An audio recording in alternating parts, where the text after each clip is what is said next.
大家好，我係小新。最近見到領話有一個目的地係清遠嘅團，好似幾正喎，199蚊2日1夜，住 Holiday Inn， 有海鮮自助餐，仲會去一個叫古龍墟嘅地方玩。牌面睇好似唔錯啊，所以我同小 Y 梗係有發身做試服專員，報名去睇睇啦。集合嘅時間係福田8點，深圳灣9點。領話應該都算係大型嘅旅行社，所以旗仔都幾多下。但係大還大啦，有啲嘢小新覺得佢哋真係做得唔係幾好嘅。小新跟過3次領話嘅團，好似每一次坐嗰架車都幾殘下。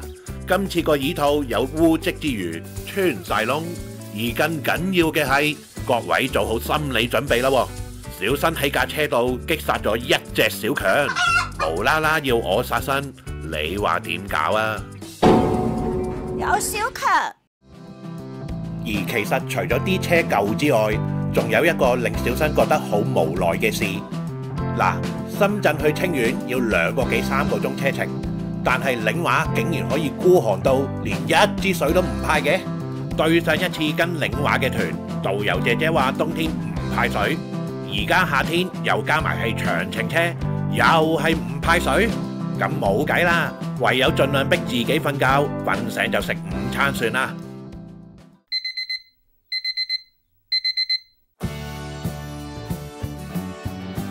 大家好啊，我係村長，我哋村嘅雞好掂㗎，各位試下。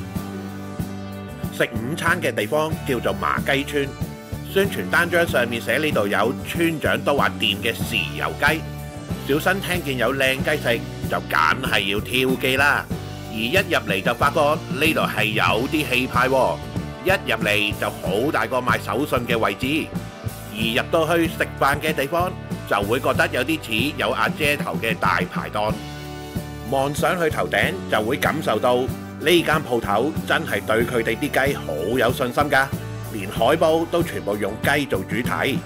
而由於佢哋嘅評分有成4.6星。小 Y 同埋團友們都充滿期待啊！但係最尾係出乎意料嘅。我哋今次調翻轉睇咗戰果先啊！全台啲餸食咗80咁上下，啲雞仲有得整添。最好食嘅一定係呢個蒸蛋，蛋味濃之餘，口感非常之滑。排第2名蒸肉餅，雖然啲色水唔算太深，但係起碼梅菜味幾濃下。第3名特色燒鴨，其實冇話特別好食嘅，只不過係啲肉夠腍同埋有食到鴨味，咁樣就已經夠㗎啦。其他嘅餸基本上就係2餸飯嘅水平，就唔一一講啦。至於阿村長隻雞呢，其實同香港買到嘅豉油雞一樣味㗎咋，肉質嚟講幾考牙力下，小新就覺得挑戰大過好食啦。整體嚟講，小新覺得呢度嘅購物意義係大過美食嘅。你哋睇下團友們買得幾開心，食得開心叫做開心，買得開心都叫開心啫。嚟旅行最緊要開心啊！大約1點50分，我哋就出發去第一個景點啦。古龍峽係清遠嘅一個熱門旅遊景點。喺呢度有幾個好受歡迎嘅項目，所以好多本地甚至外省嘅人係會特登過嚟嘅。而小新都見到有啲香港旅行團喺呢邊嘅酒店 check in 㗎。如果嚟呢度玩2日1夜，我相信係會幾好玩嘅，某啲風景都幾靚下。但如果同我哋一樣，只會逗留1個鐘，就會面對一個問題啦。問題就係無論去程或者回程，條路都好窄下，窄代表啲咩呢？代表經常會塞車咯。我哋嗰日來回嘅車程用咗個幾鐘，但係景點只係逗留咗1個鐘，即係塞喺度嘅時間仲多過去玩。而塞到入嚟得1個鐘，活動肯定冇時間玩㗎啦。基本上淨係可以打卡、影下相。再加上呢度賣嘅基本係啲比較貴嘅遊客紀念品，呢一刻就會令人諗，塞咗咁耐入嚟，值得咩？塞車同遊玩嘅時間比例唔啱，係會影響心情㗎。所以小新就建議，如果真係想嚟古龍峽玩，最好就係跟啲會喺呢邊住嘅團啦。大約4點半，我哋就坐車去今晚住嘅酒店啦。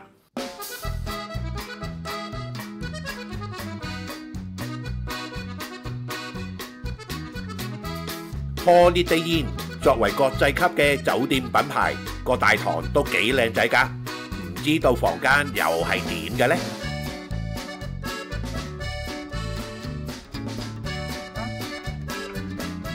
門都唔識開，冇住過酒店啊？開住冷氣。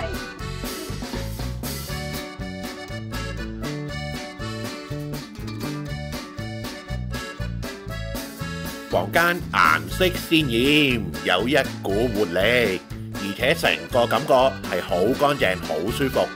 然之後望埋個廁所先，右手邊洗手盤，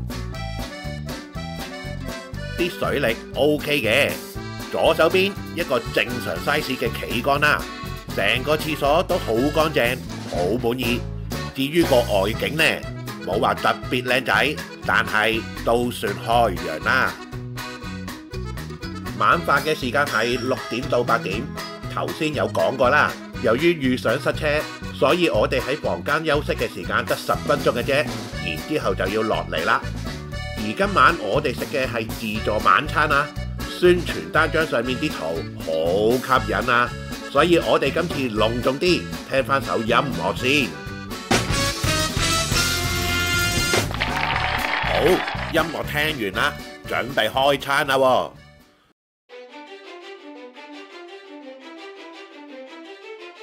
將畫面停留咗喺呢一格，小新梗係有目的㗎啦。冇錯，今晚嘅食物就係喺晒圖入面嘅位置啦。喺見到得幾樣嘢食嘅時候，小歪係露出咗一個生無可戀嘅眼神。基本上，我諗呢一餐應該叫做自助2餸飯。全場最慶幸嘅就係個豉油雞比下晝村長嗰隻好食，但係調翻轉啲海鮮，好似同單張入面差咗好遠喎。小新其實想問影相嗰位師傅用啲咩 Apps 㗎？啲美顏效果咁鬼勁嘅。而呢餐除咗頭先講嘅嘢，主要仲有啲煎嘅扒啊、少少甜品，同埋每位2隻嘅烤生蠔。中肯啲講，味道就唔難食嘅，但係就要調整下心態。唔好諗住有好多嘢食咯。食飽飯呢團比較特別嘅就係仲有一個夜遊，目的地係當地最旺嘅女人街，逗留嘅時間係1個鐘。如果天氣唔太熱，小新就建議行下室外啦，睇下清遠本地嘅商店。而如果太熱嘅話，就建議入返前面呢個商場啦。冷氣唔算好勁，但係點都好過室外嘅。嗰晚返到去已經10點半，所以沖完涼我哋都瞓覺啦。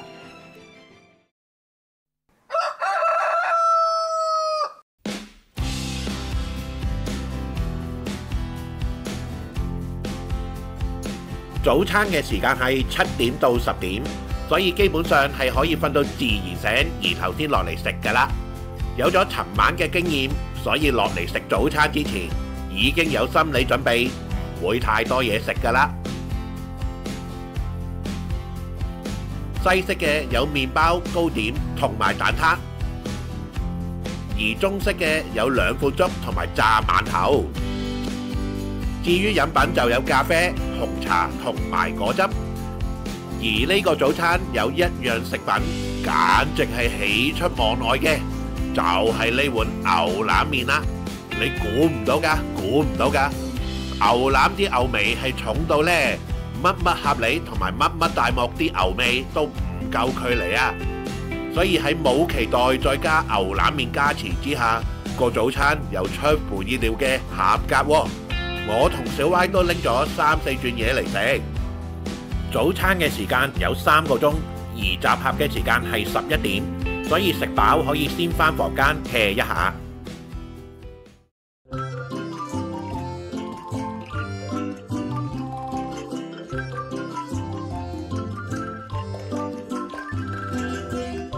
離開酒店嘅第一站，首先食個午餐先。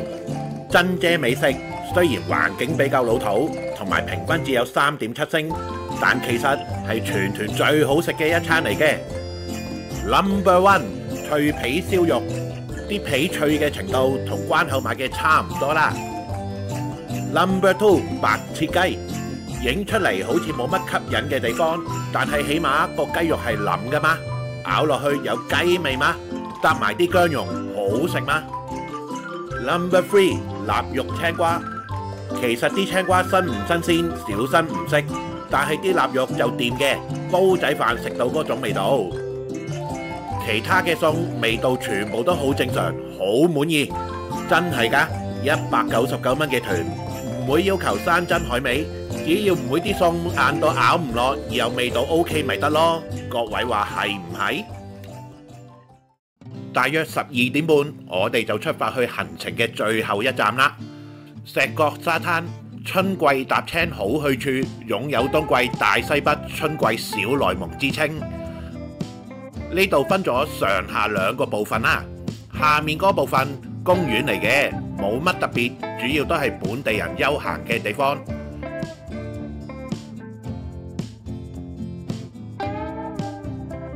而如果跟住導遊走去上面嗰部分，就係傳說嘅春季小內蒙啦。宣傳單張嘅相係咁，而現場嘅環境係咁。小新其實都好迷茫，係咪有大片草地就叫內蒙？而且行落去係冇樓梯嘅，要行斜坡，落去容易啊，行返上嚟就有啲難度啦。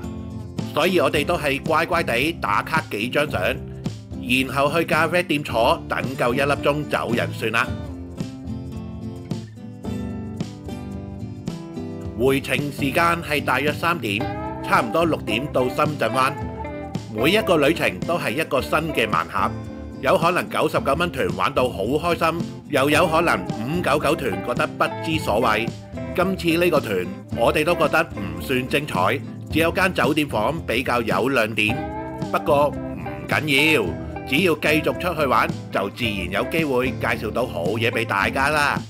好啦，今集就到呢度啦，我哋下集再見啦，拜拜。如果鍾意呢條片，請記得點讚、關注同埋轉發，多謝各位。